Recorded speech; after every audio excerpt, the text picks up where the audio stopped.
My name is Sarah Mitchell, and I'm 26 years old. 6 years ago, on a freezing February night in Minneapolis, Minnesota, I stood on the front porch of my childhood home, watching my breath turn to fog in the bitter cold. The temperature had dropped to -15 degrees, and an Arctic wind whipped through the quiet suburban street, stinging my face and numbing my fingers. But nothing could compare to the cold that had just emanated from inside that house, from the two people who were supposed to love me unconditionally. "If you walk out that door with him, you are no longer our daughter," my mother had said, her voice like shattered glass. "Don't you dare come crawling back here when this all falls apart." My father stood beside her, arms crossed, his face a mask of disappointment and barely contained rage. He didn't say a word. He didn't have to. His silence was louder than any words could have been, a final seal on their decision. I was 20 years old, desperately in love with someone they considered beneath our family, and in that moment, everything I'd known was crumbling around me. The warm glow from the living room windows, the familiar scent of my mother's lavender candles, the sound of the grandfather clock ticking in the hallway. All of it was about to become a memory, a life I could never return to. That night, I grabbed my hastily packed backpack, turned my back on the only home I'd ever known, and stepped into the Minnesota winter. My boots crunched through the fresh snow as I walked down the driveway, each step taking me further from my past and into an uncertain, terrifying future. My heart was pounding so hard I thought it might break through my chest. Tears froze on my cheeks before they could fall. They thought I would fail. They were certain I'd come running back within weeks, begging for forgiveness, admitting they were right. They believed that without their money, their guidance, their approval, I would crumble. But they were wrong. 6 years later, they desperately wish they could take back those words. They wish they had answered my calls during my darkest moments. They wish they had chosen their daughter over their pride. This is the story of how I survived after being cast out. It's about the lies that nearly destroyed me, the betrayal that shattered my heart, and the moment in a howling blizzard when I almost gave up completely. But it's also about resilience, about discovering strength I didn't know I possessed, and about building a life on my own terms. If you've ever been rejected by the people who were supposed to love you most, if you felt invisible in your own family, or if you've had to choose between their approval and your own happiness, this story is for you. Stay with me until the end, and I'll show you how I transformed their rejection into my greatest strength, and how their cruelty ultimately became the catalyst for the life I was meant to live. Before we begin, I want to hear from you. Have you ever been betrayed by family? Have you had to walk away from toxic relationships even when it hurt? Share your story in the comments below. Your voice matters, and you're not alone in this struggle. And if you're here for stories of resilience and transformation, hit that subscribe button, because this journey is just beginning. Growing up in the affluent suburbs of Minneapolis, I always felt like a ghost in my own family. My parents, Catherine Mitchell and Robert Mitchell, ran our upper-middle-class household like a military operation, with clearly defined expectations and little room for deviation. Our house was one of those picture-perfect colonials on Lakeview Drive. Manicured lawn, white picket fence, 3-car garage filled with luxury vehicles that my father polished every Sunday morning like they were his prized possessions. My mother, Catherine, was a real estate agent who specialized in high-end properties around the Minneapolis Lakes area. She was known for her impeccable style, her sharp negotiating skills, and her carefully curated social media presence. Everything in her life had to look perfect: the house, the car, the clothes, and most importantly, her daughters. She attended every charity gala, every neighborhood association meeting, every church fundraiser. Her reputation was everything to her, and she expected her family to reflect that same polished image. She wanted me to follow a very specific path: graduate from the University of Minnesota with honors, preferably in business or pre-law, then marry someone from a good family, a doctor, an attorney, an investment banker, someone whose career and pedigree would look impressive when she casually mentioned it at her book club meetings. someone whose parents belonged to the same country club, whose last name carried weight in Minneapolis social circles. My father, Robert, was quieter but no less demanding. He worked as a senior executive at a medical device company in Eden Prairie, pulling in a six-figure salary that afforded us a comfortable lifestyle. He was the kind of man who believed in hard work, traditional values, and maintaining appearances. Dad would sit at the dinner table every night, reading the Wall Street Journal while my mother outlined her latest real estate conquest, occasionally nodding in agreement when she spoke about the family's future. Their vision was crystal clear. They wanted daughters who would make them proud, who would be discussed admiringly at social gatherings, who would validate all their hard work and sacrifice. They wanted us to be trophies they could display, evidence that Catherine and Robert Mitchell had done everything right. But I wasn't that daughter. I was Sarah, the one who never quite fit the mold they'd created for me. My older sister, Jennifer Sterling, was everything they'd dreamed of. At 28, she had just made junior partner at a prestigious downtown law firm, Carlson & Associates, specializing in corporate litigation. She lived in a modern loft in the North Loop, drove a BMW that my parents had helped her purchase, and was engaged to Bradley Thornton, an orthopedic surgeon whose father owned a chain of surgical centers across the Twin Cities. Jennifer was the golden child, and my parents never let me forget it. Jennifer's got her head on straight, my mother would say, her voice filled with warmth and pride as she scrolled through Jennifer's latest Instagram posts, showing her at some charity event or high-end restaurant. She knows what matters in life. She's building something real. I would sit across the table, 19 years old and invisible, pushing food around my plate while they discussed Jennifer's achievements like sports commentators analyzing a winning game. Every accomplishment of hers was a reminder of my inadequacies. My report cards were never good enough. I was a B+ student, occasionally pulling an A in subjects I cared about, but that wasn't sufficient in the Mitchell household. Jennifer never settled for anything less than perfect, my mother would say, her eyes narrowing as she examined my grades. You could do better if you actually applied yourself, Sarah. You're just lazy. The word lazy stung every time she used it. I wasn't lazy. I was suffocating under the weight of their expectations, struggling to become someone I wasn't. But explaining that to them was impossible. They didn't want to hear it. My father's contributions were typically shorter but just as cutting. You need to focus, Sarah, he'd say, not looking up from his phone. At your age, Jennifer was already planning her future. What exactly is your plan? The truth was, I didn't have a plan that would satisfy them. I was interested in art and photography, in capturing moments and telling stories through images. I'd spent hours in my high school's darkroom, developing film and experimenting with different techniques. My photography teacher, Mrs. Anderson, had encouraged me, saying I had a real eye for composition and emotion. But when I'd shown my parents my portfolio, hoping for even a hint of approval, my mother had laughed. Photography? That's a hobby, Sarah, not a career, she'd said dismissively. Unless you want to spend your life taking senior portraits at JCPenney, you need to think seriously about your future. My father had been even more blunt. We're not spending $50,000 a year on tuition so you can play with cameras.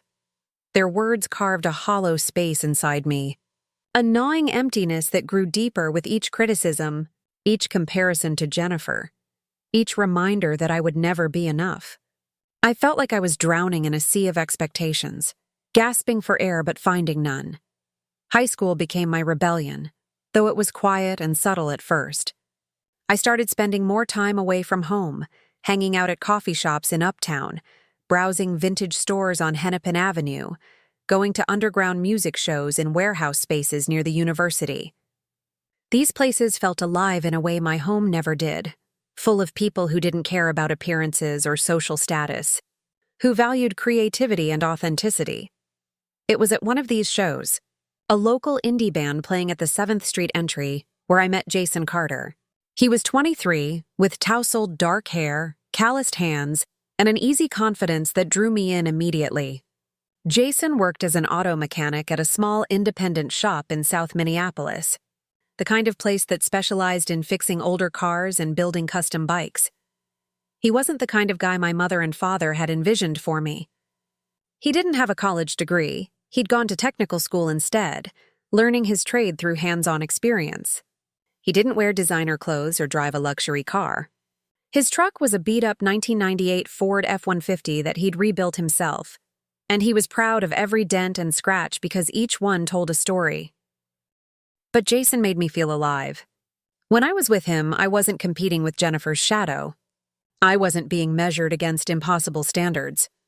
I was just Sarah, and somehow that was enough for him. We'd meet up after I finished my shifts at a local bookstore where I'd gotten a part-time job, spending hours talking about everything and nothing.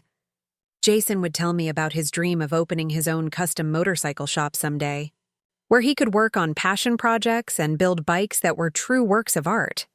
He'd show me sketches in his worn notebook, designs for custom frames and paint jobs, his eyes lighting up as he described his vision.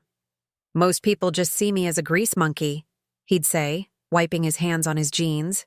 "But you actually get it. You see what I'm trying to create." With Jason, I felt seen for the first time in my life. He didn't care that I wasn't a straight-A student or that I didn't have my life figured out. He liked me for who I was, not who I was supposed to become. When I finally told my mother about Jason, her reaction was immediate and brutal. We were in the kitchen and I'd mentioned that I was seeing someone, thinking maybe if I eased into it, she'd be more receptive. "What does he do?" she asked, not even looking up from the real estate contract she was reviewing. "He's a mechanic." "He works on a mechanic?" She stopped mid-signature and looked at me like I'd just announced I was dating a convicted criminal. Her face hardened, and her voice dropped to that icy tone she used when she was truly disappointed. "Sarah, you're better than that. You're meant for someone with actual prospects, not some grease monkey who'll keep you trapped in a dead-end life." I tried to defend him, to explain that Jason was smart and ambitious, that he had plans and dreams just like anyone else. But she cut me off with a wave of her hand. "He's beneath you," she said firmly. "This is exactly the kind of mistake that will derail your entire future. You need to end this immediately." My father's response was similar, though characteristically less verbose. When I brought Jason up at dinner, hoping Dad might be more reasonable, he just frowned and shook his head. "Your mother's right," he said. "You're not thinking clearly." Man, I corrected. "He's 23. This man is not appropriate for you." End of discussion. But it wasn't the end of discussion. It became the only discussion in our house for weeks. They started dragging me to dinners with Jennifer and Bradley, pointing out how well-matched they were, how Bradley came from a good family, how their future was secure. The subtext was clear. This is what success looks like. This is what you should want. I tried repeatedly to help them understand that Jason was more than his job, that he was kind and funny and ambitious in his own way. But every attempt was met with dismissal or outright hostility. "He's a distraction," my mother would say. "You're throwing away your potential for someone who will hold you back." Jennifer tried to play mediator, but her efforts were half-hearted at best. "They just want what's best for you," she'd tell me in private, her tone soft but distant. She'd spent years earning our parents' approval, carefully crafting her life to match their expectations, and she wasn't about to jeopardize her position as the favored daughter by truly standing up for me. I felt completely alone, caught between my family's demands and what my heart was telling me. The tension at home became unbearable. I'd come home from my bookstore shifts to find my mother waiting in the living room, ready to lecture me about throwing my life away. My father would barely speak to me, his disappointment radiating in silence. One evening, I overheard them talking in their bedroom, their voices low but audible through the thin walls. "She's going to ruin everything," my mother hissed.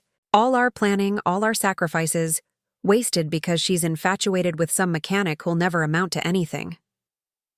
"The boy's trouble," my father agreed. "We should have been stricter with her from the start. We were too lenient, and now look where we are."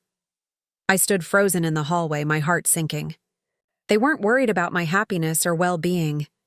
They were worried about their reputation, about what people would think, about their perfect family image being tarnished by their younger daughter's poor choices. That's when I knew I had to make a choice. I could continue trying to be the daughter they wanted, sacrificing my own desires and identity to maintain peace. Or I could choose myself, even if it meant losing them. I chose myself, and that decision would lead to the darkest, most challenging period of my life. By the time I turned 20, I was exhausted from trying to please people who would never be satisfied. Jason had become my refuge, my escape from the constant criticism and judgment at home. His apartment in South Minneapolis was tiny, a studio above a laundromat on Lake Street, with barely enough room for a bed, a small kitchenette, and a ratty couch he'd found at a garage sale. The walls were thin enough that we could hear the washing machines rumbling below us, and the place always smelled faintly of detergent and motor oil from Jason's work clothes. But to me, it was freedom. I started spending nights there, at first just once or twice a week. I'd tell my mother I was staying at my friend Ashley's place to study, or that I had to work a closing shift at the bookstore. Each lie came easier than the last, and each night away from home felt like I could finally breathe. Jason's apartment might not have looked like much, but it was ours. We'd cook cheap meals together, pasta, stir-fry, whatever we could make with the limited groceries we could afford. We'd fall asleep watching old movies on his laptop, tangled up together on that uncomfortable couch. In those moments, I felt more at home than I ever had in my parents' pristine colonial, with its designer furniture and perfect landscaping.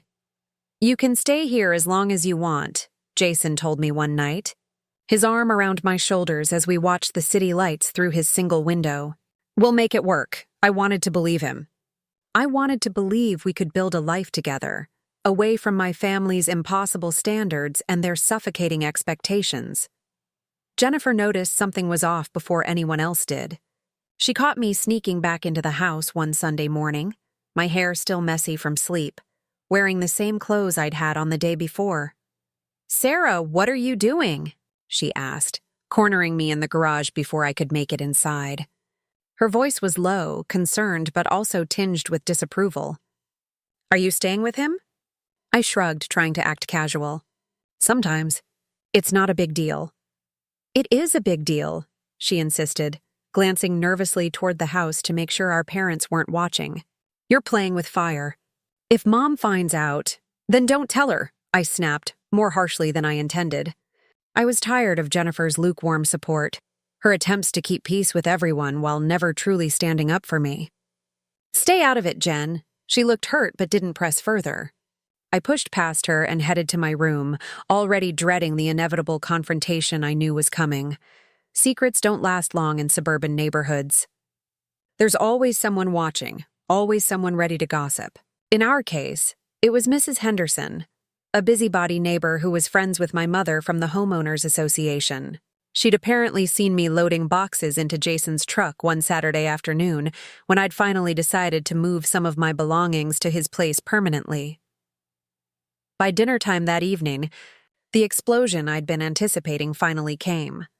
I walked into the house to find both my parents waiting in the kitchen, their faces grim. The atmosphere was thick with tension, like the air before a thunderstorm. My mother stood by the counter, her knuckles white as she gripped the edge of the granite countertop. My father sat at the kitchen table, his jaw clenched, his eyes hard. "Sit down," my mother commanded. I remained standing, my backpack still slung over my shoulder. "What's going on?" "Mrs. Henderson called me today," my mother said, her voice dangerously calm. "She said she saw you moving into that mechanic's apartment. Please tell me she's mistaken." My heart was racing, but I lifted my chin defiantly. "She's not mistaken," the room erupted. My mother's careful composure shattered, and she started yelling, her voice rising with each sentence. "Are you out of your mind? You're living with him? You're throwing your entire future away for some nobody who works in a garage?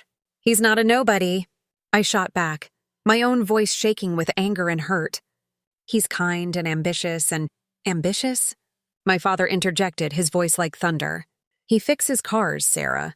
That's not ambition. That's a dead-end job. And you're humiliating this family by shacking up with him like some—" He didn't finish the sentence, but the implication hung in the air, ugly and cruel. Like some what? I demanded, tears burning in my eyes. Go ahead, Dad. Say it. He stood up abruptly, the chair scraping loudly against the tile floor. You're embarrassing us. Do you understand that? Every person we know is talking about how Catherine and Robert Mitchell's daughter is living in sin with some grease monkey. Your mother works with some of the most influential people in this city, and you're making us look like we raised you without any values. Values? I laughed bitterly. You mean your values. Your obsession with what other people think. Your need to control every aspect of my life. We're trying to protect you, my mother screamed, her face flushed with rage. You're too young and stupid to see what a mistake this is. That boy is using you, and when he's done, he'll toss you aside. And then where will you be? I'll be free of you, I said quietly, the words escaping before I could stop them. The kitchen fell silent. Jennifer appeared in the doorway, drawn by the shouting, her eyes wide with alarm. But she said nothing, just stood there watching the family implode. My mother's expression shifted from rage to something colder, more final. If you choose him over this family, Sarah, you need to understand what that means. You walk out that door, you're on your own, completely. No money, no support, nothing. Catherine, my father started, but she held up her hand. No, Robert. She needs to understand the consequences of her choices. She's an adult now, right? She wants to make her own decisions? Fine, but she doesn't get to have it both ways. Outside, snow had begun to fall. It was late February, one of those brutal Minnesota winters where the temperature didn't rise above 0 for weeks at a time. Through the kitchen window, I could see the flakes swirling in the darkness, piling up on the pristine lawn my father spent so much time maintaining. So that's it? I asked, my voice hollow. Choose you or choose my own life? Choose wisely, my mother said coldly. Because if you walk out, don't even think about coming back when this all falls apart. And it will fall apart, Sarah. And when it does, when you're broke and desperate, don't come crawling back here expecting us to fix your mistakes. I looked at my father, waiting for him to soften this ultimatum, to be the voice of reason, but he just stood there, his arms crossed, his face hard. He wouldn't even meet my eyes. That's when something inside me broke. Not in a dramatic, explosive way, but quietly, like ice cracking beneath my feet. These people didn't love me, not really. They loved the idea of who they wanted me to be, the version of me that would enhance their reputation and validate their choices. But the real me, the Sarah who wanted to take photographs and be with someone who made her feel alive, that person was unacceptable to them. Fine, I said, my voice steady despite the tears streaming down my face. I don't need you. I turned to leave, but my mother's voice stopped me one more time. The minute you walk out that door, you're no longer our daughter. Do you understand me? No more college fund, no more car insurance, no more cell phone plan. You want to be independent? This is what independence looks like. I didn't respond. I just walked upstairs to my room, threw whatever I could fit into my backpack and a duffel bag, clothes, some photos, my camera, my laptop. My hands were shaking so badly I could barely zip the bags closed. Jennifer followed me, standing in my doorway. Sarah, please, she whispered. Just apologize. Tell them you'll end it with Jason. Things will calm down. I looked at her, really looked at her, and saw someone who had spent her entire life bending herself into the shape our parents demanded. She was successful by their standards, but I wondered if she was happy. If she'd ever wanted something different but been too afraid to reach for it. They don't want me, Jen, I said softly. They want a puppet. Someone they can control? I can't do that anymore. They're our parents, she pleaded. You can't just walk away. Watch me. I shouldered my bags and walked downstairs. My parents were still in the kitchen, my mother's face set in stone, my father standing like a sentinel. Neither of them said a word as I walked past them to the front door. The cold hit me like a physical blow when I stepped outside. The temperature had dropped further, the wind howling through the trees, sending snow swirling in aggressive gusts. My car, actually my parents' old Honda that they'd let me use, was parked in the driveway, but I knew they'd take it back. It was registered in their name, paid for with their money. Just another way they'd kept control over my life. I stood on that porch, the warm light from inside spilling out onto the snow, and for a moment I almost turned around. Almost apologized. Almost gave up everything just to be allowed back into that warm house. But then I remembered my mother's face, cold and unforgiving. My father's silence, his refusal to defend me or show even a hint of compassion. And I knew that going back would mean losing myself completely. So I walked down the driveway, my boots crunching through the fresh snow, and started the long walk to Jason's apartment. It was 3 miles away, and the temperature was minus 10 degrees. But I didn't care. I'd rather freeze than spend another minute in that house. Behind me, the door closed. No one came after me. No one called my name. They just let me walk into the storm, convinced I'd come crawling back within days. They had no idea what they'd unleashed. And neither did I. Jason was surprised when I showed up at his door that night, snow-covered and shivering, my bags weighing down my shoulders. But he welcomed me in without hesitation, wrapping me in his arms as I finally broke down and sobbed into his chest. "You're safe now," he whispered, his voice warm and reassuring. "We'll figure this out together, I promise." And for a while I believed him. For 3 months, I genuinely believed we were building something real. Living with Jason was challenging but exciting in those early weeks. The apartment was cramped, with barely enough space for one person's belongings, let alone 2. But we made it work. I got more hours at the bookstore, sometimes pulling double shifts on weekends to help with rent and groceries.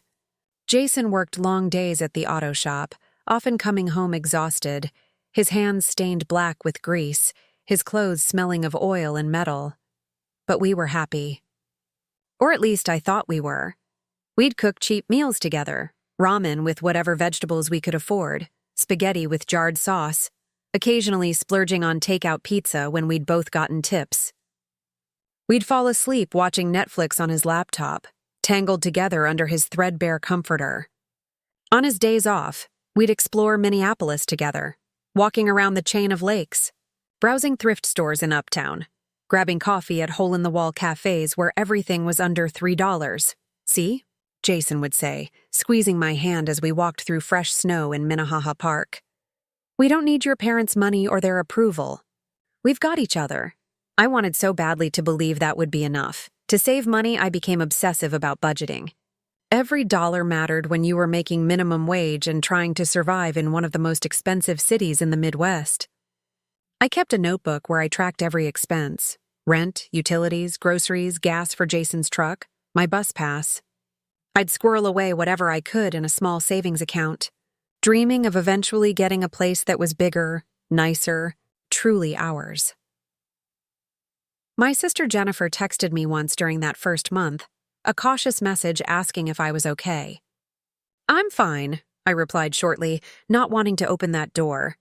I didn't need her pity or her carefully worded suggestions that I apologize to our parents. I'd made my choice and I was sticking to it, but around month 3 things started to shift. Subtle changes at first, easy to dismiss or rationalize. Jason began staying out later, his explanations vague and hurried. "Had to finish up a big job," he'd say, or "grabbed drinks with the guys from the shop." I'd nod, accepting his words, because I wanted to trust him. I'd given up everything for this relationship, and I couldn't bear the thought that it might be built on sand. But then he started checking his phone constantly. His screen tilted away from me, his fingers moving quickly across the keyboard. When I'd ask who he was texting, he'd shrug casually. "Just work stuff," he'd say. "Marcus asking about parts for tomorrow." I tried to believe him. I tried to ignore the gnawing feeling in my gut that something was wrong. Then, one evening while Jason was in the shower, his phone buzzed on the coffee table. The screen lit up, and I saw a preview of a Facebook Messenger notification from someone named Brooke W. "Can't wait to see you tomorrow night." My heart stopped. My hands trembled as I picked up the phone, my mind racing. Who was Brooke? Why was she sending him kiss emojis? What was happening tomorrow night? I wanted to open the message, to see the full conversation, but some part of me was too afraid of what I'd find. Instead, I put the phone down, my pulse hammering in my ears, and waited for Jason to come out of the bathroom. "Who's Brooke?" I asked, trying to keep my voice casual. Jason's expression flickered, just for a second, so briefly I almost missed it. Surprise, then something like guilt, quickly covered by a smile. "Brooke? She's just this girl who hangs around the shop sometimes. Brings us lunch occasionally. Why?" "She texted you," I said. It seemed friendly. He laughed, but it sounded forced. "She's friendly with everyone." Don't worry about it, but I did worry. That seed of doubt had been planted, and it grew quickly, fed by 100 small things I'd been ignoring. I started noticing more. Receipts in Jason's jacket pocket for restaurants I'd never been to. Dated on nights he'd said he was working late. The faint smell of unfamiliar perfume on his clothes, sweet and floral. Nothing like anything I wore. The way he'd suddenly password protect his phone, claiming it was because someone at work was messing with it as a prank. One night, unable to sleep, I checked our shared phone bill online. My stomach twisted when I saw dozens of calls and texts to a single number I didn't recognize, sometimes lasting over an hour, often late at night when Jason had claimed to be working. I felt sick. Physically, viscerally sick. I'd given up my family, my home, my security, everything for this relationship. And he was lying to me. But I didn't confront him immediately. Part of me was too afraid of the answer. Part of me still wanted to believe there was an innocent explanation. So I watched and waited, the anxiety eating away at me day by day. Then came the anonymous message. I was working the evening shift at the bookstore when my phone buzzed with a Facebook Messenger notification from someone I didn't know. The profile had no picture, just a generic silhouette, and the name was clearly fake. Truth teller. The message was short but devastating. "Your boyfriend's not who you think he is. Ask him about Brooke Wilson. Ask him where he really goes when he says he's working late." My hands shook so badly I nearly dropped my phone. Who was this? How did they know about Brooke? What else did they know? I wanted to dismiss it as some cruel prank, someone trying to stir up trouble. But it aligned too perfectly with everything I'd already been noticing, all the pieces I'd been trying to ignore. That night, I came home early. My shift cut short due to slow sales. Jason's truck was in the parking lot, which was unusual. He'd texted earlier saying he had to work until closing. But there was his F-150, parked in his usual spot. I climbed the stairs to our apartment quietly, my heart pounding, some instinct telling me to be cautious. When I reached our door, I heard voices inside, Jason's low rumble, and a woman's laugh, bright and musical. I stood there frozen, my hand on the doorknob, every part of me screaming that I didn't want to know what was happening on the other side. But I couldn't not know. I'd spent weeks drowning in doubt, and I needed the truth, no matter how much it would hurt. I opened the door. Jason was on the couch, sitting closer than necessary to a blonde woman I'd never seen before. She was pretty. Younger than me, maybe 18 or 19, with carefully applied makeup and an outfit that looked far too nice for hanging around a mechanic's apartment. They weren't touching, weren't doing anything overtly inappropriate, but the intimacy between them was obvious in the way they were angled toward each other, in the energy that filled the small space. They both jumped when I walked in, guilt flashing across Jason's face before he tried to cover it with a smile. "Sarah! Hey, I thought you were working until 9. "Obviously," I said, my voice surprisingly steady despite the way my world was crumbling. "Who's this?" The blonde stood up, grabbing her purse. "I'm Brooke. I should probably—" "Yeah, you should," I said coldly. She hurried past me, avoiding eye contact, and practically ran down the stairs. The apartment felt enormous in the silence she left behind. Just Jason and me and all the lies between us. "It's not what you think," Jason started, the most cliched phrase in the history of cheating. "Really? What is it then?" I crossed my arms, fighting to keep my voice from shaking. "Because from where I'm standing, it looks like you've been spending time with another woman while lying to me about working late." "We were just hanging out," he insisted, standing up. "She's a friend. She comes by the shop and—" "Don't lie to me," I said, pulling out my phone and showing him the message from Truth Teller. "Someone's been watching you, Jason. They know about Brooke. They know you've been lying. Are you sleeping with her?" His face reddened, anger flashing in his eyes. "You're being paranoid. Some anonymous message from a stranger and you're ready to accuse me of cheating? Maybe your parents were right about you being too emotional." The mention of my parents felt like a slap. He knew exactly how to hurt me, using my deepest wounds against me. "Answer the question," I demanded, my voice rising. "Are you sleeping with her?" "No!" he shouted. "But honestly, Sarah, you've been so clingy and jealous lately, maybe I should be. Maybe I need someone who trusts me, who doesn't question everything I do." And there it was. The manipulation, the gaslighting, the attempt to make me feel crazy for noticing what was right in front of me. In that moment, something inside me snapped. Not the sad quiet breaking from my parents' house, but something fiercer, more resolute. I was done being lied to, done sacrificing myself for people who didn't value me. "We're done," I said simply. Jason's expression shifted from anger to panic. "Wait, Sarah, come on. Don't do this." "I'm sorry, okay? Let me explain." "There's nothing to explain," I said, already moving toward the bedroom to grab my bags. "I trusted you. I gave up everything for you. My family, my home, my security, all of it. And you've been lying to me." He followed me, his voice taking on a pleading tone I'd never heard before. "Sarah, please. I made a mistake. Brooke doesn't mean anything. You're the one I love." I pulled my duffel bag from the closet, the same bag I'd carried out of my parents' house 3 months earlier, and started throwing clothes into it. "If you loved me, you wouldn't have lied. You wouldn't have made me feel crazy for noticing what was right in front of me." "Where are you going to go?" he asked, and there was something almost cruel in the question. "You've got nowhere, no one. Your parents won't take you back." He was right, and we both knew it. But I'd rather sleep on the street than spend another night in that apartment with him. "That's not your problem anymore," I said. Zipping up my bag, I grabbed my backpack, my camera, my laptop, the few possessions that were truly mine. Jason stood in the doorway, watching me, and I could see him calculating, trying to figure out what approach would work. The apology hadn't landed, so now he was trying to make me feel helpless. "You'll come back," he said finally, his voice harder now. "You've got no money, no place to go. You'll realize you made a mistake." I pushed past him without responding and walked out of that apartment for the last time. As I descended the stairs, I could hear him calling after me, his voice echoing in the stairwell, but I didn't turn around. I couldn't. The March air hit me like a wall. It was late evening, probably around 8 o'clock, and the temperature had dropped below freezing.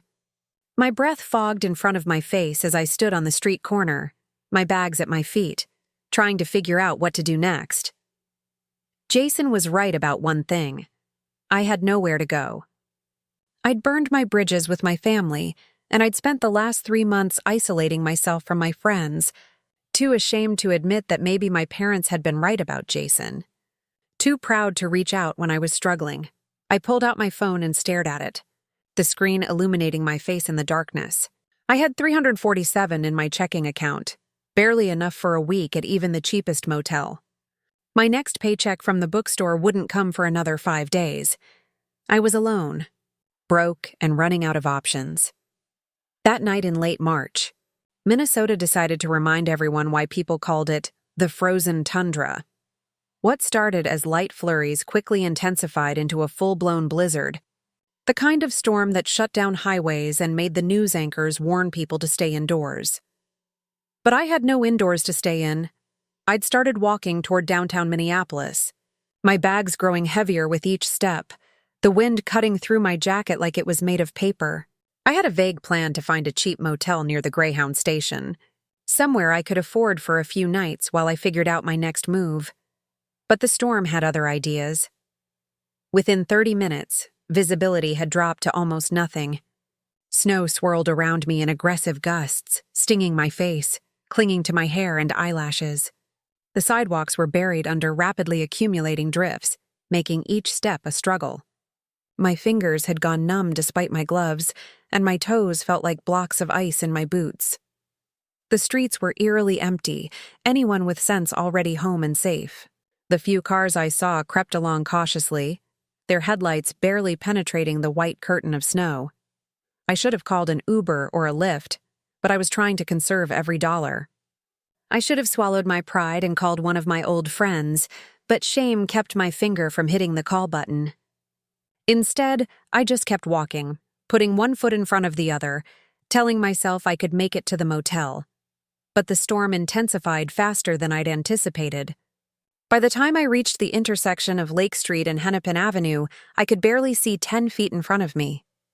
The cold had seeped into my bones, and my entire body was shaking uncontrollably. My legs felt weak, my movements sluggish. I was in trouble. Real trouble. Through the blinding snow, I spotted the dim glow of lights, the Greyhound bus station. It was still another 3 blocks away, but it looked like salvation. Shelter, warmth, a place to sit down and stop moving for a while.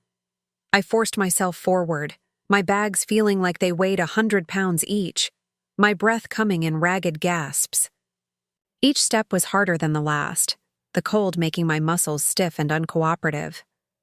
By the time I stumbled through the doors of the bus station, I was on the verge of collapse.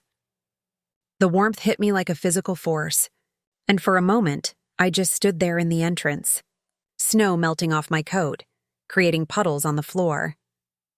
The station was mostly empty at this hour, just a few stranded travelers scattered across the worn plastic benches. A security guard looked up from his phone, frowning at my snow-covered appearance, but he didn't say anything. I made my way to the farthest bench, as far from the door and the cold draft as I could get, and collapsed onto it. My bags fell to the floor with a thud. I pulled out my phone with trembling hands, checking for messages I knew wouldn't be there. Nothing from Jason. Nothing from Jennifer. Nothing from my parents. I was truly, completely alone. The practical part of my brain kicked in, the part that had been managing budgets and making plans. I pulled up my banking app and stared at the number. $347. I needed to find a motel tonight, somewhere cheap. Tomorrow, I'd need to figure out a more permanent solution. Maybe I could find a month-to-month room somewhere, or look for a roommate situation on Craigslist. But first, I had to get through tonight. I searched for motels near the station on my phone, scrolling through options. The cheapest places were around $45 a night. Not terrible, but it would eat through my money fast. I'd need at least a week to find something more permanent, maybe longer. The math was grim. I sat there for maybe an hour, warming up slowly, trying to build up the energy to go back out into the storm. Other travelers came and went, their eyes sliding over me without interest. I was just another person down on their luck, another face in a transient crowd. Then desperation did something I'd sworn I wouldn't do. It made me reach out to the people who'd rejected me. My fingers shook as I pulled up my mother's contact information. I stared at her name for a long moment, remembering her cold voice, her ultimatum, the way she'd watched me walk out into the snow 3 months ago without trying to stop me.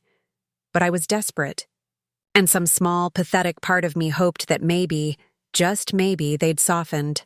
Maybe they'd been worried about me. Maybe they'd take me back, even if it meant swallowing all my pride and admitting they were right. I hit the call button before I could talk myself out of it. My mother answered on the 3rd ring. Her voice clipped and professional. "Hello?" "Mom, it's me." My voice sounded small and broken, even to my own ears. A pause. Then, colder than the blizzard outside, "What do you want, Sarah?" I swallowed hard, fighting back tears. I'm not with Jason anymore, and there's a bad storm, and I need help. Can I come home? Just for tonight? Another pause. Longer this time. In the background, I could hear the television. Some home improvement show my mother loved. Normal sounds from a normal house, warm and safe and impossibly far away. "No," she said finally. "You made your choice, Sarah. You walked out that door. We told you not to come back." "Mom, please," I begged, my voice breaking. "I'm sorry. You were right about Jason. I was wrong. Can't we just— Don't come back here, she interrupted, her voice sharp as glass. You wanted independence? This is what it looks like. Deal with it. But Mom— Don't call again. The line went dead. I stared at my phone, the screen going dark, feeling like I'd been punched in the chest. She'd hung up on me. She'd known I was out in a blizzard with nowhere to go, and she'd hung up on me. But maybe Dad would be different. Maybe he'd be more compassionate. With shaking hands, I called his cell phone. He answered quickly, which gave me a flicker of hope. Dad, it's Sarah. Please don't hang up. Your mother told me you called, he said, his voice flat and emotionless. The answer is no, Sarah. You heard her the first time. Dad, I'm at a bus station. There's a blizzard. I just need somewhere to stay for one night. You should have thought about that before you moved in with that mechanic. You made your bed, Sarah. Now lie in it. How can you be this cruel? I asked, tears streaming down my face now. I'm your daughter. You stopped being our daughter when you chose him over us, my father said coldly. Don't contact us again. We have nothing more to say to you. He hung up. I sat there on that bench in the Greyhound station, phone clutched in my hand, and felt something die inside me. The last thread of hope, the last belief that my parents loved me. It snapped cleanly, leaving nothing but a hollow ache. They didn't care if I froze. They didn't care if I was safe. Their pride, their need to be right, was more important than their daughter's life. I cried then, not quietly, but in great heaving sobs that shook my entire body. The other travelers in the station pretended not to notice, giving me the privacy of their indifference. When I finally stopped crying, when there were no more tears left, I just sat there feeling empty and defeated. The storm continued to rage outside, and I had nowhere to go. No family, no friends I could turn to, barely enough money to survive. For the first time in my life, I understood what it meant to be truly alone. The loudspeaker crackled to life, announcing that the station would be closing at midnight due to the severity of the storm. I glanced at my phone. 11:15 p.m. I had 45 minutes to figure out where I was going.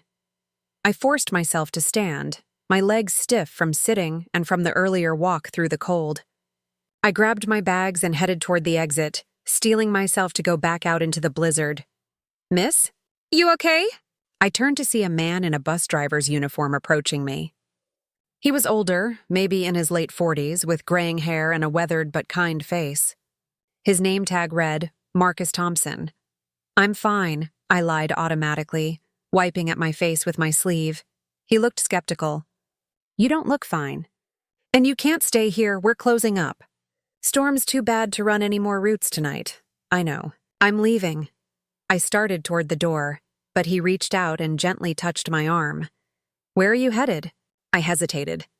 There's a motel a few blocks from here. I'll be fine. Marcus glanced out the window at the raging storm, then back at me with clear concern. Miss, nothing's a few blocks in this weather, and most places are closed or full up with other people stranded by the storm. I'll manage, I said, though I had no idea how. He studied me for a moment, seeming to weigh something in his mind. Look, I don't know your situation and I'm not asking, but I can't in good conscience let you walk out into that storm. My shift's done and I live just a few miles from here. I've got a spare room, my daughter's room actually. She's away at college. You can stay there tonight, get warm, figure things out in the morning when the storm passes. I stared at him, suspicious despite, or maybe because of, his kindness. Why would you help me? He smiled sadly. Because a few years back, my daughter got into some trouble. Ended up stranded in Chicago with nowhere to go. A stranger helped her then, got her somewhere safe until I could get there. I figure I owe the universe one. I didn't know what to say. Every instinct told me not to trust strangers, not to get into cars with people I didn't know. But I was out of options, and something about Marcus seemed genuine. His concern felt real, not predatory. Okay, I said quietly. Thank you. He nodded and grabbed one of my bags. Come on, my truck's out back in the employee lot. Let's get you somewhere warm. We pushed through the station's back entrance into the storm. Marcus's truck was a newer model Ford, and it started right up despite the cold. He cranked the heat to maximum, and I held my frozen hands up to the vents, feeling pins and needles as sensation slowly returned. The drive was slow and careful, visibility almost zero. Marcus navigated the empty streets with practiced ease, clearly used to driving in terrible conditions. We didn't talk much. He seemed to understand I needed quiet. His house was a modest rambler in a quiet neighborhood in Richfield, just south of Minneapolis. The lights were on inside, warm and welcoming. A woman appeared in the doorway as we pulled up. Marcus's wife, I assumed. "Found someone stranded at the station," Marcus called out as we approached. "She's going to stay in Amy's room tonight." His wife, a kind-looking woman named Patricia, didn't ask questions. She just ushered me inside, took my wet coat, and immediately started making hot chocolate. "You look frozen through," she said, handing me a steaming mug. "Why don't you take a hot shower, warm up? I'll put some clean towels in the bathroom for you." I was overwhelmed by their kindness, so different from the cold rejection I'd received from my own parents just hours before. "Thank you," I managed to say. "I don't know how to repay you." "Don't worry about it," Marcus said, settling into an armchair. "Just get warm and get some rest. We'll talk in the morning." Their daughter's room was cozy and comfortable, filled with pictures and memories of a happy family. I took a long, hot shower, letting the warmth seep back into my bones. And when I finally crawled into the bed with its soft sheets and warm comforter, I fell asleep almost instantly, for one night at least. I was safe. I woke up the next morning to sunlight streaming through unfamiliar windows and the smell of coffee and bacon wafting through the house. For a confused moment, I couldn't remember where I was. Then the previous night came rushing back. Jason, the blizzard, my parents' rejection, Marcus's unexpected kindness. I checked my phone. 9:17 a.m. I'd slept for nearly 10 hours, the deep, exhausted sleep of someone who'd been running on adrenaline and fear for too long. There were no missed calls, no texts. No one was looking for me. I got dressed and made my way to the kitchen where Patricia was cleaning up from breakfast. She smiled when she saw me. "Good morning. I saved you some breakfast. How do you take your coffee?" "Black is fine," I said, sitting at the kitchen table. "Thank you so much for letting me stay." "The storm left about 14 inches of snow," Patricia finished, pouring me a cup. "Schools are closed, lots of businesses too. But it's beautiful out there. Nothing quite like fresh snow." Marcus came in from the garage, stamping his boots on the mat. "Roads are still pretty bad, but they're clearing the main routes. I called the station. They're not running full service until tomorrow at the earliest." I ate breakfast, scrambled eggs, bacon, toast, while they chatted casually about the storm. The neighborhood, their daughter Amy, who was studying engineering at the University of Wisconsin. They didn't pry, didn't ask uncomfortable questions about why I'd been stranded at a bus station in a blizzard with all my possessions in 2 bags. After breakfast, Marcus poured himself more coffee and sat across from me at the table. "So," he said gently, "what's your plan?" I'd been dreading this question because I didn't have a good answer. "I need to find a place to stay. Somewhere cheap, month to month maybe. And I need to pick up more hours at work." "Where do you work?" "The Barnes & Noble in Uptown." "I've been part-time, but I'll see if they can give me full-time hours." Marcus nodded thoughtfully. "And do you have family in the area?" My throat tightened. "Not anymore." He and Patricia exchanged a look, some silent communication between them. Patricia sat down at the table with us. "Here's what I'm thinking," Marcus said. "You can stay in Amy's room for a while. A few weeks, maybe a month until you get on your feet. No rent. Just chip in for groceries if you can, help out around the house." I stared at them, hardly believing what I was hearing. "Why would you do that? You don't even know me." "Because everyone needs help sometimes," Patricia said simply. "And you seem like a good kid who's going through a rough patch. Sometimes the kindness of strangers is all that gets us through." I felt tears welling up again, but these were different from the desperate, heartbroken tears of the night before. These were tears of relief, of gratitude, of realizing that maybe I wasn't as alone as I'd thought. "I don't know what to say except thank you." "Then that's enough," Marcus said with a smile. Living with Marcus and Patricia, Thompson turned out to be exactly what I needed. A safe harbor where I could catch my breath and figure out who I was without my parents' expectations or Jason's lies shaping me. I threw myself into work. My manager at Barnes & Noble, a woman named Keisha, was sympathetic when I explained I needed more hours. She couldn't offer me full-time, corporate policy about benefits, but she gave me as many shifts as she could and helped me pick up hours at the cafe inside the store as well. I worked mornings shelving books, afternoons making lattes and selling muffins, evenings running the register. My feet ached, my back hurt, and I smelled like coffee grounds and old books. But I was making enough to start saving again. Marcus and Patricia refused to take any rent money, though I insisted on contributing to groceries and cooking dinner several nights a week. In the evenings, we'd sit together watching Jeopardy or cooking competition shows, and sometimes Patricia would tell me stories about raising Amy, about the challenges and joys of watching your child grow up and find their own way. "You remind me of her." "Actually," Patricia said one night while we were doing dishes together, "stubborn, independent, determined to do things on her own terms. Did she have trouble with you and Marcus?" I asked, curious. Patricia laughed. "Oh, plenty. There were years where she barely spoke to us, thought we were too controlling, too old-fashioned. But we never stopped loving her, and eventually she came around. That's what family does. You weather the storms together." The implicit criticism of my parents stung, but I appreciated it. It was validating to hear someone acknowledge that what they'd done, casting me out, refusing to help when I was desperate, wasn't normal. Wasn't okay. During my lunch breaks at the bookstore, I started researching careers and education options. I didn't want to spend the rest of my life working retail. I needed a plan, a real future. That's when I discovered accounting programs at Minneapolis Community and Technical College. The tuition was affordable, especially with financial aid, and the career prospects were solid. Accountants made decent money, had job security, could work in almost any industry.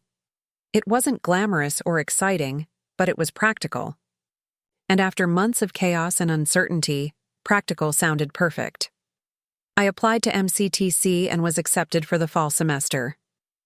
In the meantime, I enrolled in a summer prep course for math.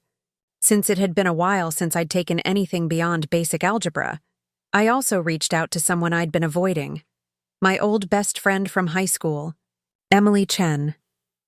Emily and I had been inseparable our junior and senior years, but I'd ghosted her after getting involved with Jason. Too embarrassed to admit my life was falling apart, too proud to ask for help.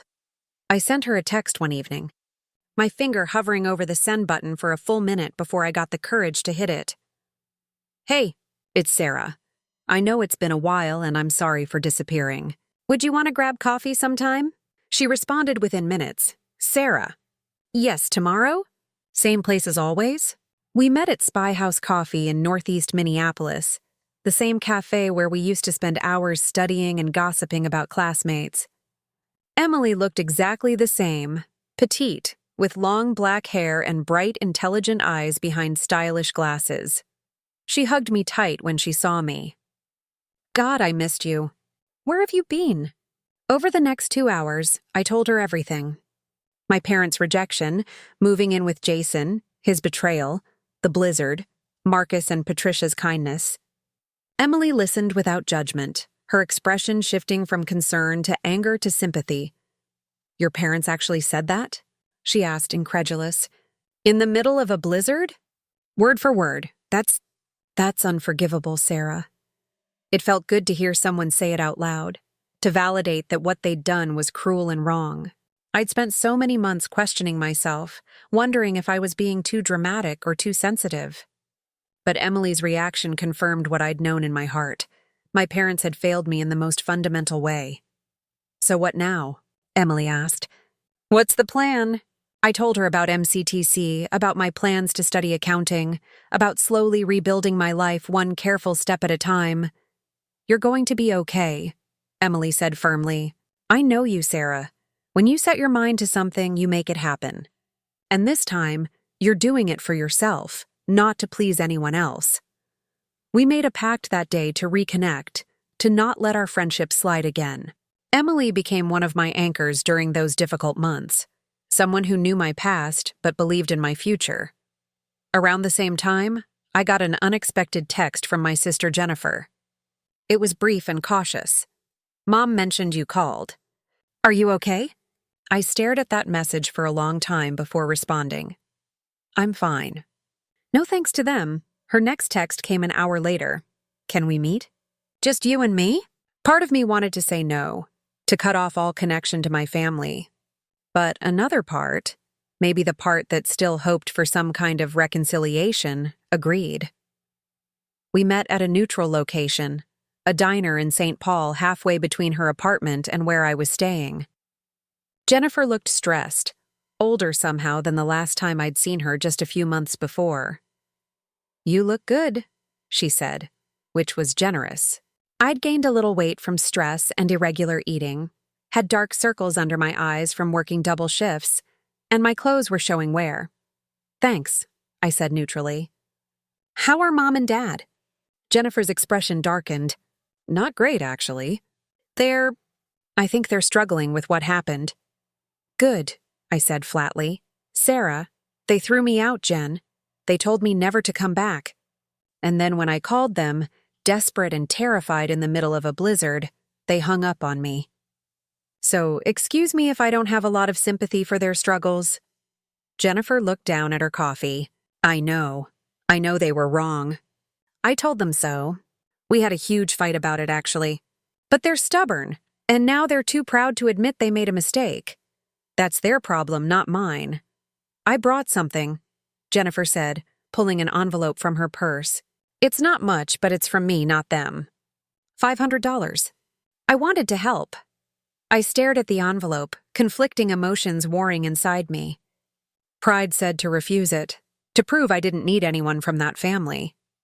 But practicality said to take it, because $500 meant security, meant a buffer in my savings account. "Thank you," I said finally, taking the envelope. "But I want to be clear, this doesn't fix anything between me and them." "I know," Jennifer said softly. "I'm not trying to fix anything.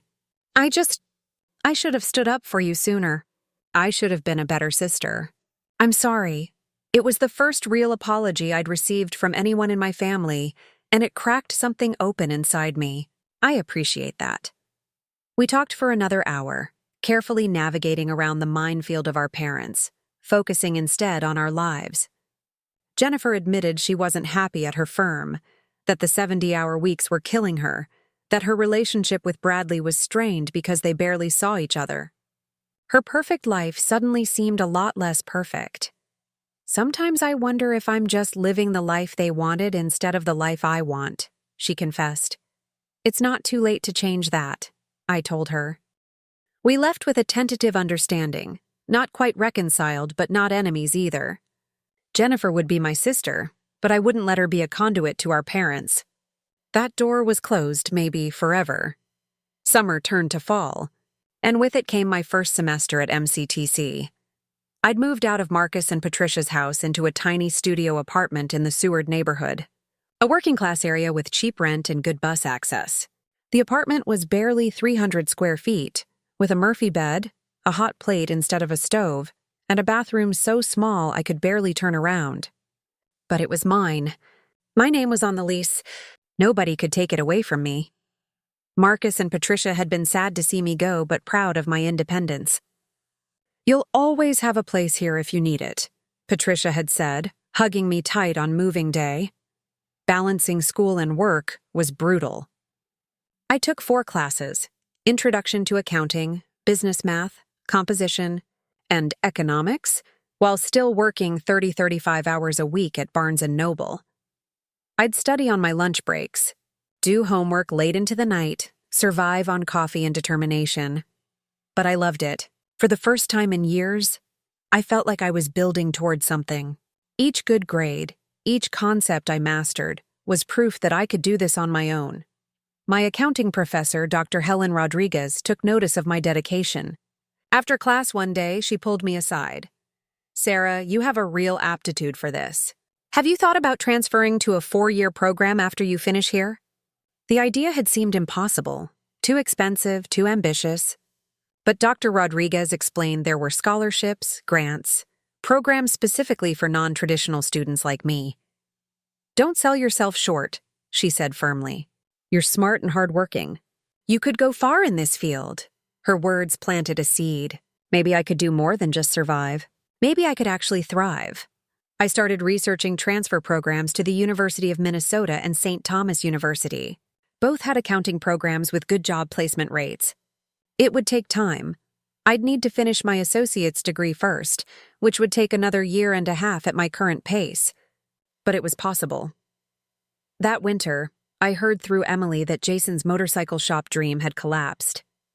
He'd apparently taken out loans to start the business, partnered with someone who'd embezzled most of the money, and ended up deeper in debt than when he started. The shop had closed after just 8 months. "He's working at a Jiffy Lube now," Emily told me. "Living in a crappy apartment in Coon Rapids. Apparently, he's been asking about you." "Block his number if he tries to contact you," I said immediately. Already did. I felt nothing hearing about Jason's failures. Not satisfaction. Not pity, nothing. He'd been a chapter in my life that was closed. I'd moved on. My parents, however, were a different story. Jennifer kept me updated, though I'd asked her not to. "Mom's been really depressed," she told me during one of our occasional coffee meetups. "She mentions you sometimes. Says she wonders how you're doing." "She could find out by calling me and apologizing," I said coldly. "You know she won't do that." Pride. Then that's her choice. But despite my hard words, hearing about my mother's depression did affect me. I wasn't completely heartless. These were the people who'd raised me, who'd tucked me in at night when I was little, who'd celebrated my birthdays and cheered at my elementary school plays. The fact that they could also be cruel and controlling didn't erase those memories. Still, I wasn't ready to forgive. Maybe I never would be. As my second year at MCTC began, opportunities started opening up. I got an internship at a small accounting firm in Minneapolis, working 15 hours a week doing basic bookkeeping and tax preparation. It was grunt work, but it was experience, and it paid better than retail. I moved to a slightly bigger apartment, one with an actual kitchen and a bedroom separate from the living space. It felt like luxury. Dr. Rodriguez helped me apply for scholarships and wrote glowing recommendation letters. I was accepted into the University of Minnesota's accounting program with a partial scholarship and enough financial aid to make it feasible. Emily threw me a celebration dinner at her apartment, inviting a small group of friends I'd made at MCTC. As I looked around the table at people laughing and toasting my acceptance, I realized something profound. I'd built a life. A real life, with friends who cared about me, career prospects, a future. And I'd done it without my parents' money or approval. I'd done it myself. 4 years after that blizzard night when I'd nearly given up, I graduated from the University of Minnesota with a bachelor's degree in accounting. I wore the cap and gown, walked across the stage, accepted my diploma with my head held high. Marcus and Patricia were in the audience, cheering like I was their own daughter. Emily was there, along with several other friends from school and work. Jennifer came too, sitting in the back, but she was there. My parents weren't there. I hadn't invited them, and I didn't miss them. After graduation, I accepted a position at Deloitte, one of the Big Four accounting firms, in their Minneapolis office. The salary was more money than I'd ever imagined making, $58,000 a year to start, with bonuses and benefits and a clear path for advancement. I moved into a one-bedroom apartment in the uptown neighborhood. Nothing fancy but clean and safe and entirely mine. I bought furniture, real furniture, not hand-me-downs or thrift store finds. I had a savings account with an actual balance. I had health insurance. I'd made it. Around this time, I met Thomas Anderson at a friend's wedding. He was a teacher at a public high school in St. Paul, teaching American history and coaching the debate team. Thomas was kind, steady, with a quiet confidence and a wry sense of humor. He didn't care about status or money. He'd chosen teaching because he believed in making a difference, even though it meant a modest salary. We started dating slowly, carefully. I was cautious about relationships after Jason, wary of trusting too quickly. But Thomas was patient. He didn't push, didn't demand, just showed up consistently and treated me with respect and genuine affection. "You're kind of amazing, you know that?" he told me one evening as we walked around Lake Harriet. "Everything you've overcome, everything you've built." "I just did what I had to do," I said, uncomfortable with the praise. "No," he said seriously. "Lots of people in your situation would have given up, or gone back, or stayed stuck. You chose differently. That takes real strength." 6 months after we started dating, Thomas asked me to move in with him. His house in the Frogtown neighborhood of St. Paul was small but charming, a 1920s bungalow with hardwood floors, and a tiny backyard where he grew tomatoes and peppers in the summer. Living with Thomas felt completely different from living with Jason. There was no drama, no lies, no walking on eggshells, just two people building a life together, making decisions jointly, supporting each other's dreams. Meanwhile, my family's situation had deteriorated significantly. Jennifer called me one evening, her voice stressed. "Sarah, I need to tell you something about Mom and Dad." My stomach clenched. "What?" "Dad lost his job. The company downsized, let go most of the senior executives. He's been looking for 6 months but hasn't found anything. And Mom? Her real estate business has been struggling. People are selling their own houses now with online tools. She's barely making any commissions." I felt a complicated mix of emotions: concern, vindication, guilt. Are they okay financially? They're burning through their savings fast. They might have to sell the house, move somewhere smaller. And Sarah? They've been asking about you. Mom especially. I think she wants to reach out but doesn't know how. "She has my number," I said flatly. "She's ashamed," Jennifer said softly.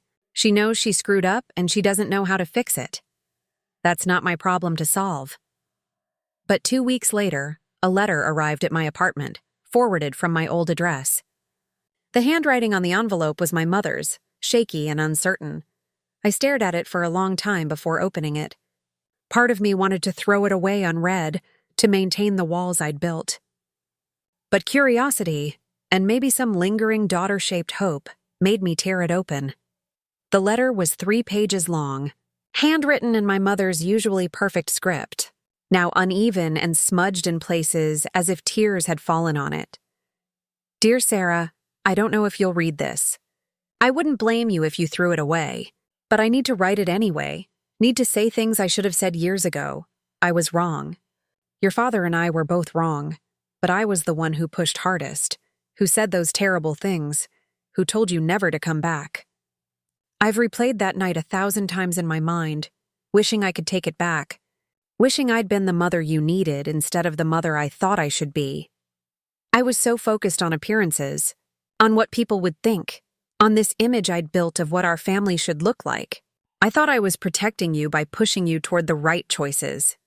But I wasn't protecting you, I was trying to control you. And when you wouldn't be controlled, I pushed you away. The night you called during the blizzard. That haunts me, Sarah. You were scared and alone, and you reached out to me, and I failed you. I hung up on my own daughter when she needed me most. I'll never forgive myself for that. I know you've built a good life without us. Jennifer tells me you graduated, that you have a good job, that you're thriving. Part of me is proud beyond measure. But mostly I'm heartbroken that I wasn't there, that I missed watching you become the strong, independent woman you are. I'm not writing to ask for anything. I don't deserve your forgiveness, and I'm not asking for it. I just need you to know that I'm sorry, truly, deeply sorry, and that I love you, even though I did a terrible job of showing it. If you ever want to talk, I'm here. But if you don't, I understand. You owe me nothing. Love." Mommy read the letter 3 times, emotions churning. Anger, because she was right, she didn't deserve forgiveness. Sadness, because this letter represented years of pain that could have been avoided. And something else, something I couldn't quite name. Not forgiveness exactly, but maybe a softening around the edges of my hurt. I didn't respond immediately. Instead, I put the letter in a drawer and went on with my life. I needed time to process, to figure out what, if anything, I wanted to do with this olive branch. Thomas found me sitting quietly that evening, staring out the window at the sunset. "You okay?" he asked, settling beside me on the couch. I showed him the letter. He read it carefully, then set it aside and took my hand. "What do you want to do?" he asked. "I don't know," I admitted. "Part of me wants to let her back in. She's still my mother, you know? But another part of me remembers that phone call in the blizzard, remembers how she made me feel worthless for years. Can people really change? Sometimes, Thomas said thoughtfully. But change takes time to prove itself. Words are easy. Actions are what matter. He was right, of course. An apology letter was a start, but it didn't erase years of cruelty.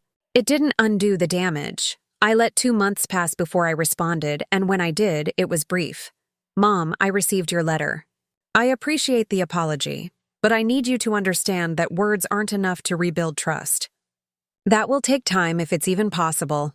I'm not ready to see you yet. Maybe someday, but not now. If you want to show you've changed, the best thing you can do is respect my boundaries and give me space." Sarah. Her response came quickly. Just a few lines. "I understand. Take all the time you need. I'll be here when and if you're ready. I love you." Another year passed. I got promoted at Deloitte to senior associate, which came with a significant raise and more responsibility. Thomas and I got engaged on a weekend trip to the North Shore, overlooking Lake Superior as the sun set over the water. We planned a small wedding, just close friends and the family we'd chosen. Marcus and Patricia would be there, Emily as my maid of honor, Thomas's parents and siblings who'd welcomed me warmly into their family. Jennifer would be invited. My parents would not. When I told Jennifer about the engagement and the wedding plans, she was quiet for a moment. "Are you sure you don't want Mom and Dad there?" she asked carefully. "I know things are complicated, but it's your wedding. Mom would really want to be there." "I'm sure," I said firmly. "This is my day, Jen. Mine and Thomas's. I'm not going to spend it pretending everything's fine when it's not. I'm not going to let them back into my life just for appearances. They've changed, Sarah. They really have. Dad's been in therapy. Mom's been trying so hard." "That's great for them," I interrupted. Genuinely. "But their growth doesn't obligate me to forgive them. I get to decide who's in my life and who isn't, and right now they're not." Jennifer accepted this, though I could tell she was disappointed. She'd been working hard to repair her own relationship with our parents, encouraging their growth while also setting boundaries they'd never respected before. In a way, my absence had forced them to confront their behavior toward both their daughters. The wedding was beautiful, intimate and genuine, held in a small garden venue in September when the leaves were just starting to turn. I wore a simple dress I'd picked out myself, no expectations from anyone about what a bride should look like. Marcus walked me down the aisle, which felt right. He'd been more of a father to me in my darkest moment than my actual father had been in 20 years. Thomas's vows made me cry, talking about my strength and resilience, about how I'd inspired him to be braver in his own life. My vows talked about finding home in a person rather than a place, about building something new together based on mutual respect and genuine love. At the reception, Marcus gave a toast that had everyone laughing and crying. I met Sarah on one of the worst nights of her life. She was lost, cold, and scared. But even then, I could see the steel in her. Over the years, I've watched her transform that pain into purpose, turn rejection into resilience. "Thomas, you're marrying one hell of a woman. Take care of her, though honestly, she's perfectly capable of taking care of herself." It was perfect. And my parents' absence didn't leave a hole because the people who were there, the people who'd chosen me, supported me, believed in me, filled the space completely. 2 years into my marriage, on a cold November afternoon, I got a call from Jennifer. "Sarah, it's Dad. He had a heart attack. He's in the hospital." My first instinct was indifference. They'd made their choices, I'd made mine. But Jennifer's voice was strained, frightened, and despite everything, she was still my sister. "Is he going to be okay?" I asked. "They think so." But Sarah, he's asking for you. He wants to talk to you. I sat with that for a moment, Thomas watching me carefully from across our living room. I'll think about it. I talked it over with Thomas, with Emily, even with Marcus and Patricia. Everyone had different advice, but ultimately, the decision was mine. 3 days later, I found myself walking through the corridors of Abbott Northwestern Hospital, my heart pounding, unsure what I was going to say or feel. My father looked smaller in the hospital bed, older than his 62 years, with tubes and monitors attached to him. My mother sat in the chair beside him, and she looked up when I entered. Her eyes filled with tears immediately. "Sarah," she whispered. "I'm here for Dad," I said, my voice neutral. Jennifer said he wanted to talk. My father's eyes opened and he tried to sit up. "Sarah, thank you for coming." I stood at the foot of the bed, arms crossed, maintaining distance. "What did you want to say?"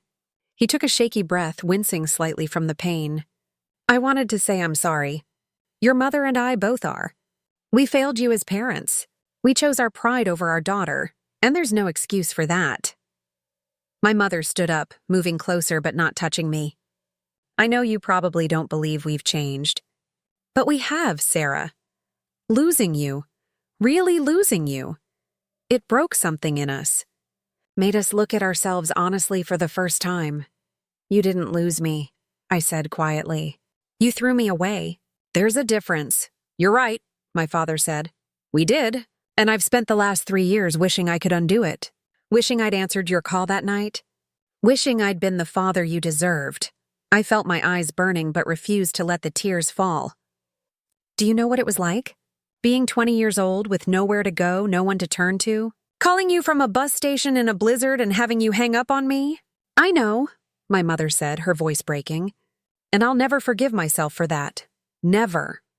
I almost gave up that night," I continued, the words pouring out now. "I was so cold and so scared and so alone. I thought about just walking into the storm and not stopping. The only reason I didn't was because a stranger, a complete stranger, showed me more compassion than my own parents did." My father was crying now, something I'd never seen before. "I'm so sorry, Sarah. If I could go back." "But you can't," I interrupted. "You can't go back. And I can't forget what you did. I've built a good life, but I did it in spite of you, not because of you." "We know," my mother said softly. "We know we have no right to be part of that life. But we want you to know we're proud of you. Incredibly proud. And if there's ever a chance for us to be in your life again, even in a small way, we'll do whatever it takes to earn that." I looked at them, these people who'd raised me, who'd hurt me so deeply, who were now broken and apologetic. I felt, not forgiveness exactly, but maybe the beginning of something. Not reconciliation, but perhaps the possibility of it someday. "I need time," I said finally. "I don't know if I'll ever be able to forgive you completely, but maybe eventually we can find some kind of relationship. A different one than before, on my terms." "Anything," my father said. "Anything you need. I need you to understand that you don't get to be involved in my life just because you apologized. You hurt me deeply, and trust isn't rebuilt with words. It's rebuilt with years of consistent action." "We understand," my mother said. I stayed for another 30 minutes, the conversation stilted and uncomfortable, but civil. When I left, I didn't hug them or say, "I love you," but I didn't slam the door either. I left it cracked open, just a bit. While my parents were slowly trying to rebuild their lives and their relationship with me, Jason's life had continued its downward spiral. I heard about it through Emily, who heard it from mutual acquaintances. After his motorcycle shop failed, Jason had bounced from job to job, a few months at Jiffy Lube, then a stint at a Tire Plus, then back to another independent shop. But he'd developed a reputation as unreliable, often showing up late or not at all, and he kept getting fired. He'd also developed a drinking problem. The Jason I'd known had been a casual drinker, a beer or two after work, nothing serious. But grief, failure, and regret had apparently pushed him toward something darker. He came into the coffee shop where I work, Emily told me over the phone one evening. He looked rough, Sarah, like he'd aged 10 years. He asked about you. My stomach clenched. What did you tell him? That you were married and doing well, and that he needed to leave you alone. He got kind of emotional, started going on about how he'd made the biggest mistake of his life, how he'd lost the best thing that ever happened to him. He didn't lose me, I said, echoing the words I'd said to my parents. He threw me away. That's basically what I told him. He left after that, but Sarah, he looked so broken. I felt a twinge of something. Not quite pity, but a kind of sad recognition. Jason had been young and stupid when I knew him, making choices driven by ego and immediate gratification. Now he was living with the consequences of those choices, and they'd clearly been harsh. But I didn't reach out to him. I didn't owe him closure or forgiveness or a chance to explain. He'd made his choices, and I'd made mine, and we'd ended up in very different places because of them. A few months later, Emily called again. I have news about Jason. He's apparently in rehab. Checked himself in after a DUI. His family did an intervention. I hope he gets the help he needs, I said, and I meant it. Not because I wanted him back in my life in any capacity, but because I didn't wish suffering on anyone, even people who'd hurt me. He sent you a letter, Emily said, through me. Do you want it? I thought about it. No. If he needs to apologize for his own peace of mind, he can write in a journal. I don't need to be part of his healing process. Emily understood. The letter went unread, and Jason became truly part of my past, someone I'd known once, who'd taught me important lessons about self-worth and red flags and the danger of losing yourself in someone else's chaos. 5 years after my wedding, Thomas and I had built a life that felt solid and good. We'd bought a house in the Highland Park neighborhood of St. Paul, a 1950s rambler with a big backyard where we planned to raise kids someday. I'd been promoted again at Deloitte, now a manager with a team under me. Thomas had become the head of his school's history department and was mentoring new teachers. We spent weekends hiking in state parks, hosting dinner parties for friends, volunteering at a local literacy nonprofit. Our life wasn't glamorous or Instagram perfect, but it was ours, built on mutual respect and shared values. My relationship with my parents had slowly, tentatively improved. I'd started having lunch with my mother every few months, carefully guarded conversations where we talked about neutral topics, her volunteer work at the community center, my job, the weather. She never pushed for more than I was willing to give, which was itself a sign of growth. My father and I had started a tradition of meeting for coffee once a month. He'd share stories about his new job. He'd finally found work again, at a much smaller company with less prestige but reasonable hours. He'd talk about the therapy he'd been in, about learning to value people over appearances, about regrets he carried. I missed your wedding, he said one morning, staring into his coffee. That's something I'll always regret. You weren't invited, I reminded him gently but firmly. I know. And that was the consequence of my choices, but I still regret the circumstances that led to not being invited. I regret that I failed you so badly that you couldn't imagine me being there. These conversations were hard, but they were real. We were building something new, not the parent-child relationship we'd had before, but something more honest, more equal. They were learning to respect my boundaries, and I was learning that people could change, though change didn't erase the past. Jennifer and I had grown closer too. She'd left the law firm, burned out and exhausted, and had taken a job as in-house counsel for a nonprofit. She was making half the salary but seemed genuinely happier. She'd broken up with Bradley. We wanted different things, she'd said simply, and was dating a public defender who shared her newfound passion for social justice. You inspired me. You know, Jennifer told me over dinner one evening, watching you burn it all down and rebuild on your own terms. It made me realize I could do that too. It wasn't about burning things down, I said. It was about refusing to live a life that wasn't mine. Same thing, really, she said with a smile.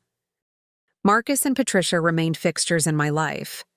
They'd become honorary grandparents, attending holiday dinners, celebrating birthdays. offering wisdom when we asked for it. When Thomas and I announced we were expecting our first child, Patricia cried with joy. "That baby is lucky to have you as parents," Marcus said, hugging us both. "You're going to be amazing at this." The pregnancy brought complicated feelings about family. My mother, when I told her, immediately asked if she could be involved. "I understand if you don't want me there," she said quickly. "But I'd love to be a grandmother to your child, if you'll let me." I talked it over with Thomas, who was supportive of whatever I decided. "They're your parents," he said. "I'll support whatever boundaries you set." "I want our child to have grandparents," I said slowly. "But I also want to protect our child from the kind of conditional love I grew up with. If they can't love our kid without strings attached, if they try to control or manipulate or play favorites, they're out."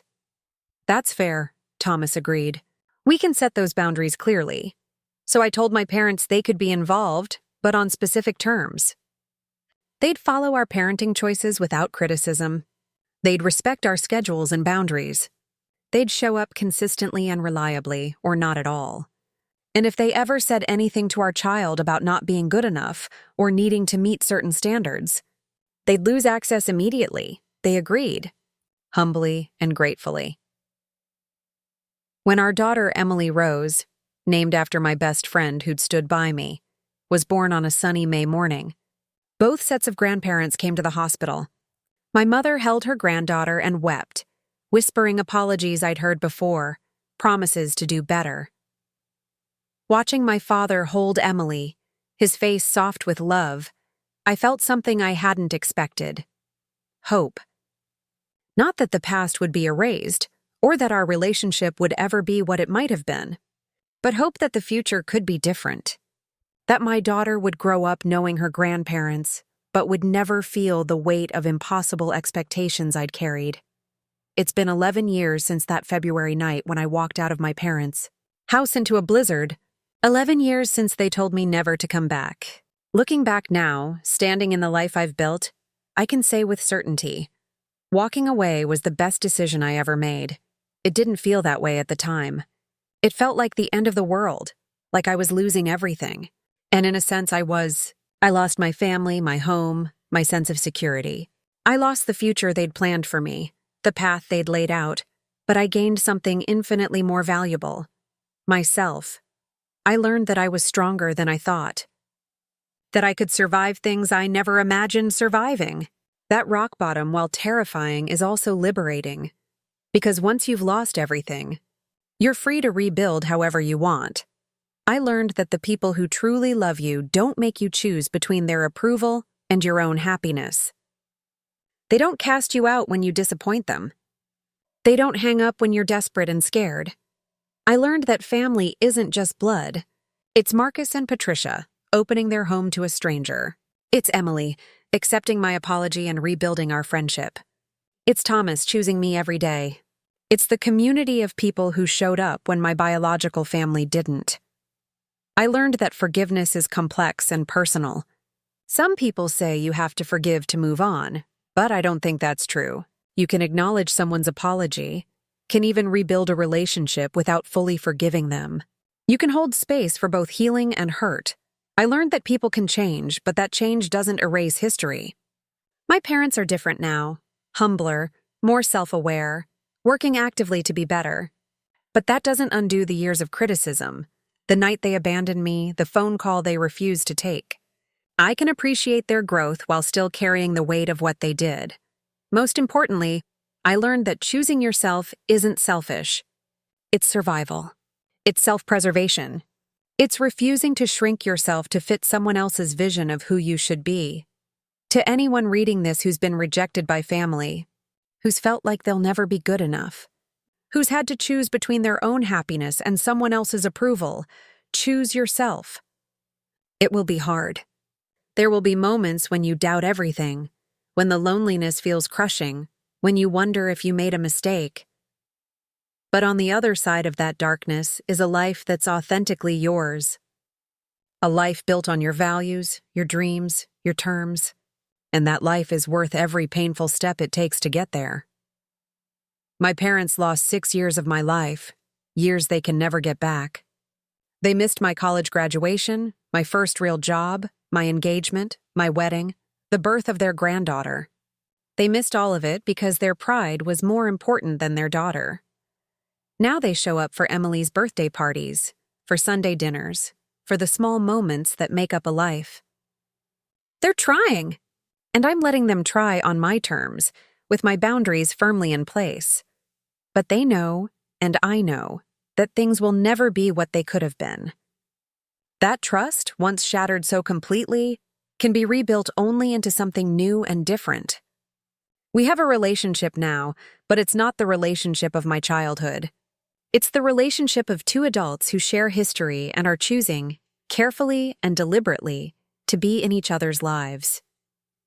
Jason ended up alone, from what I hear. The drinking got worse before it got better. He went through rehab, relapsed, went through again.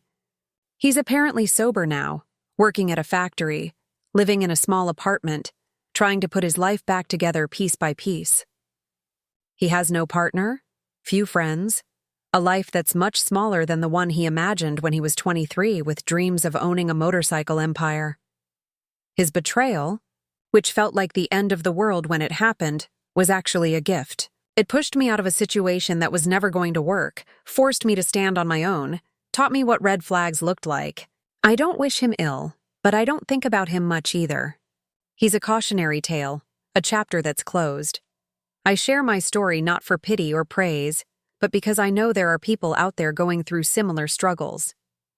People who feel trapped between family expectations and personal desires. People who've been told they're not good enough, who've been abandoned when they needed support most. To those people, I say, your family's rejection isn't a reflection of your worth. It's a reflection of their limitations, their fears, their inability to love unconditionally. You deserve better. You deserve people who celebrate you, not people who constantly criticize you.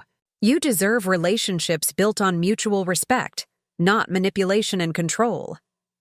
Walking away is terrifying, but sometimes it's the only path to freedom.